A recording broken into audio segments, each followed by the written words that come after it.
अथ 53 सर्गः। ततस्ते ददृशुर्घोरम् सागरम् वरुणालयम् अपारमभिगर्जन्तम् घोरैरूर्मिभिराकुलम्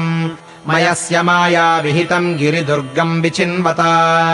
तेषाम् मासो व्यतिक्रान्तो यो राज्ञा समयः कृतः विन्ध्यस्य तु गिरेः पादे सम्प्रपुष्पितपादपे उपविश्य महात्मानश्चिन्तामापेदिरे तदा ततः पुष्पातिभाराग्रान् लताशतसमावृतान् द्रुमान् वासन्तिकान् दृष्ट्वा बभूवुर्भयशङ्किताः ते वसन्तमनुप्राप्तम् प्रतिवेद्य परस्परम् नष्टसन्देशकालार्था निपेतुर्धरणीतले ततस्तान् कपिवृद्धांश्च शिष्टांश्चैव वनौकसः वाचा मधुरया भाष्य यथा वदनुमान्य च स तु सिंहवृषस्कन्धः पीनायत भुजः कपिः युवराजो महाप्राज्ञ अङ्गदो वाक्यमब्रवीत् शासनात् कपिराजस्य वयम् सर्वे विनिर्गताः मासः पूर्णो बिलस्थानाम् हरयः किम् न बुध्यता वयमाश्वयुजे मासि कालसङ्ख्या व्यवस्थिताः प्रस्थिताः सोऽपि चातीतः किमतः कार्यमुत्तरम्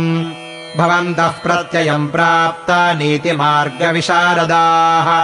हितेष्वभिरता भर्तुर्निसृष्टाः सर्वकर्मसु कर्मस्वप्रतिमाः सर्वे दिक्षु विश्रुतपौरुषाः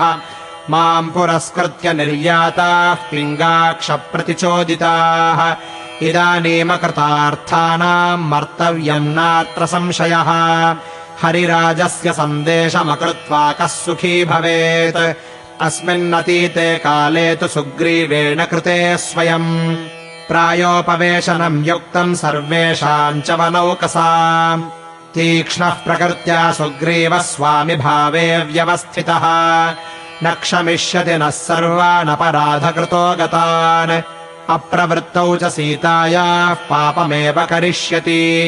तस्मात् क्षममिहाद्यैव गन्तुम् प्रायोपवेशनम् त्यक्त्वा पुत्रांश्च दारांश्च धनानि च गृहाणि च ध्रुवम् नो हिंसते राजा सर्वान् प्रतिगतानितः वधेनाप्रतिरूपेण श्रेयान् मृत्युरिहैव नः न चाहम् यौवराज्येन सुग्रीवेणाभिषेचितः नरेन्द्रेणाभिषिक्तोऽस्मि रामेणाक्लिष्टकर्मणा स पूर्वम् बद्धवैरो माम् राजा दृष्ट्वा व्यतिक्रमम् घातयिष्यति दण्डेन तीक्ष्णेन कृतनिश्चयः किम् मे सुहृद्भिर्व्यसनम् पश्यद्भिर्जीवितान्तरे इहैव प्रायमाशिष्ये पुण्ये सागररोधसी एतच्छ्रुत्वा कुमारेण युवराजेन भाषितम् सर्वे ते वानरश्रेष्ठाः करुणम् वाक्यमब्रुवन् तीक्ष्णः प्रकृत्या सुग्रीवः प्रिया रक्तश्च राघवः समीक्ष्याकृतकार्यांस्तु तस्मिंश्च समये गते अदृष्टायाम् च वैदेह्याम् दृष्ट्वा चैव समागतान्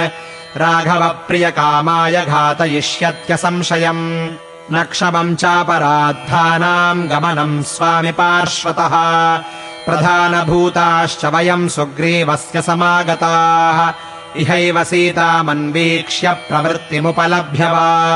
नो चेद्गच्छाम तम् वीरम् गमिष्यामोऽयमक्षयम् प्लवङ्गमानाम् तु भयार्दितानाम् श्रुत्वा वचस्तार इदम् बभाषे अलम् विषादेन बिलम् प्रविश्य वसाम सर्वे यदि रोचते वः इदम् हि माया विहितम् सुदुर्गमम् प्रभूतपुष्पोदकभोज्यपेयम् इहास्ति नो नैव भयम् पुरन्दरान्न राघवाद्वानरराजतोऽपि वा श्रुत्वाङ्गदस्यापि वचोऽनुकूलमूचुश्च सर्वे हरयः प्रतीताः यथा न हन्येम तथा विधानमसक्तमद्यैव विधीयताम् नः इत्यार्षे श्रीमद् रामायणे वाल्मीकीये आदिकाव्ये किष्किन्धाकाण्डे 53 सर्गः।